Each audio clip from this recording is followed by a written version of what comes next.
No momento em que temos um cérebro, ele começa a receber inputs do externo. Mesmo na gestação, começamos a ser moldados. A partir do nascimento, todo esse processo é intensificado. Recebemos centenas de informações diariamente. É a realidade externa construindo a realidade interna. Contudo, é preciso notar que cada um possui filtros particulares. E um dos filtros mais importantes é a experiência que se estabelece com algo específico do externo. Por exemplo, imagine você ainda criança aprendendo a comer sopa. Sua mãe colocou na mesa para esfriar, mas, sem querer esperar, enquanto ela foi na cozinha, você pegou uma bela colherada e queimou a boca. A sua experiência com sopa, a priori, será algo dolorido. Talvez fique um bom tempo sem querer tomar sopa. Enquanto que outra criança poderia ter uma experiência diversa com a sopa. Dor e prazer são os subfiltros mais importantes. Na medida em que você abrange inúmeras experiências, perceberá que o mundo interno é preenchido de uma forma muito peculiar, a sua forma. E na medida em que você não dá uma segunda chance para a sopa, a tendência é que gere uma aversão ou mesmo um trauma. E a partir dali, não queira mais experimentar. As coisas do real são o que são em um momento específico. E quando, em um momento específico, também você absorve isso, pode ficar cristalizado, imutável. No caso da sopa, em algum momento ela esfriou. Já no seu mundo interno, ela pode continuar quente para sempre, porque assim estava no momento em que você entrou em contato com ela. Portanto, o mundo externo é absorvido pelo interno e ganha contornos próprios. Sofre diferentes transformações porque interagem não só com algo específico, mas também com tudo o que já foi armazenado internamente. Os filtros internos se tornam cada vez mais complexos com o tempo. Diferentes variáveis entram em jogo e cada experiência se conecta com verdades estabelecidas, com crenças instituídas. Seus gostos são delineados, suas preferências se tornam cada vez mais salientes. Todas as informações adquiridas são armazenadas no inconsciente e determinam como você irá reagir frente a uma nova situação. Mesmo antes de você escolher, sua mente já escolheu por você, baseado em todo o banco de dados mental. Banco de dados este alimentado por você.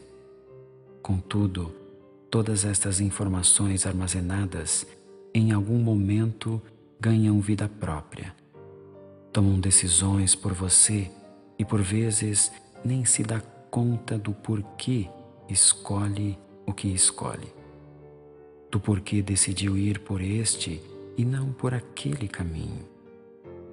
A tendência é da realidade externa perder força, enquanto a interna se fortalece, apresentando modelos pré-moldados frente às experiências cotidianas. Normalmente, não questionamos nossas próprias decisões. Aceitamos passivamente como se fossem algo feito de livre-arbítrio. Tal atitude não leva em consideração as mudanças que ocorrem na realidade. E frente às mudanças, deveríamos nós também mudar. Uma situação nova requer uma atitude nova. E você só será capaz disso se sair do piloto automático e analisar cada situação sob uma nova perspectiva, baseado no que ocorre no momento, ou seja, contextualizando os acontecimentos em meio ao conjunto de fatores que determinam cada situação e tudo o que está agregado a isso. Você não é o mesmo. A realidade não é a mesma. Por que então as atitudes são as mesmas? A mudança permite a evolução e novas reações, mesmo frente a experiências passadas. Basear-se apenas em modelos de ações pré-estabelecidas acaba por reduzir em muito as possibilidades. Seu mundo fica pequeno, sobra pouco espaço para ousar. A flexibilidade requerida no transcorrer da vida fica comprometida. Há um engessamento do ser e da própria personalidade. Em algum momento, o indivíduo se resigna a pensar que estes são seus limites, que não consegue ir além, que esta é sua natureza. Por vezes, os limites estão muito mais na sua mente do que no mundo real. A cada experiência que temos, criamos um espaço interno para essas informações. Se da próxima vez que vivenciarmos algo parecido, usarmos os mesmos dados anteriores, então se começa a criar um padrão. E quanto mais utilizarmos esse padrão, mais forte se tornará o modelo, o que lhe dará o poder de entrar em cena, mesmo sem ser convidado. O padrão simplesmente se apresenta toda vez que vivenciar uma situação semelhante. Você poderia agir diferente para chegar a um resultado novo. Todavia, o padrão se impõe e, por sua mente achar mais fácil, aceita e repete. Dito isso, percebemos que a realidade externa em algum momento começa a ser remoldada. O que antes era absorvido e construía o mundo interno, agora torna-se coadjuvante. O Criador, que é o real, fica à mercê da criatura, que é o mundo interno. O real é contagiado pelas experiências passadas e começam a ter mais dificuldades em absorver algo puramente novo. O ideal é que por alguns momentos nos desnudássemos de nossos modelos anteriores para extrair da experiência nova o máximo que ela pode oferecer, sem o preconceito de nossa mente condicionada ao passado.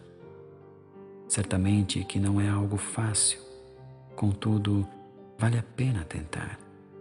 Experimentar viver algo como se sua mente estivesse vazia e aquela fosse a primeira informação que está a receber.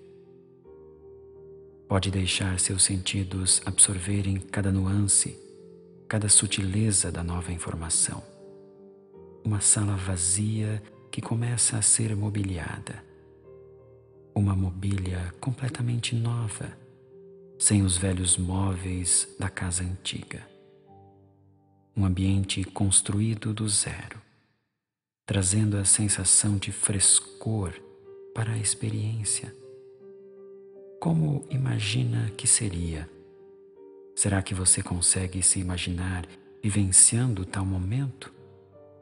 Talvez até possa tentar fazer, quem sabe? Pode ser agora mesmo, pode ser no próximo passeio, no próximo encontro, na próxima apresentação. Quem sabe possa criar novos padrões, talvez mais flexíveis, mais abrangentes, mais adaptativos, mais ousados. Se você cria um padrão que se molda à realidade, você se expande, vai além, exercita sua criatividade. Do contrário, quando adapta a realidade ao seu padrão mental, a tendência é sempre ter o mesmo gosto, como um prato que você compra pronto e aquece no micro-ondas. Tendência a ter o mesmo gosto sempre. Diferente de aprender a cozinhar e usar sempre um tempero diferente, um jeito diferente de fazer. Certamente dará mais trabalho, mas a verdade é que tudo dá trabalho. Claro, alguns podem ser mais prazerosos do que os outros. Contudo, experimentar sempre o mesmo gosto pode gerar apatia. Isso, por certo, dará muito trabalho. Talvez você terá que fazer terapia, talvez precise ir ao psiquiatra, talvez precise tomar remédio, talvez fique depressivo. Realmente dá muito trabalho. Você escolhe o tipo de trabalho que quer ter. É uma escolha sua. É preciso mudar a própria experiência para mudar a relação com o real. Ressignificar experiências antigas, abrir-se para novas quando as oportunidades surgirem. Você só vai até onde você determinar que sejam seus limites. Normalmente a sua mente é muito mais fiel do que imagina. Se hoje está com dificuldade de superar algo, é porque talvez em algum momento da sua vida estabeleceu que não era capaz, que não conseguiria. É hora de expandir a sua mente, permitir-se enxergar além, agir de forma diferente. Agradeça as experiências armazenadas pelo que fizeram até hoje e crie novas a partir de agora. Faça uma lista de experiências limitantes e as ressignifique. A realidade está repleta de possibilidades para você testar. Permita-se. A riqueza do real se transformará em riqueza interna. Tenha em mente este pressuposto. As pessoas respondem à sua própria experiência e não à realidade em si.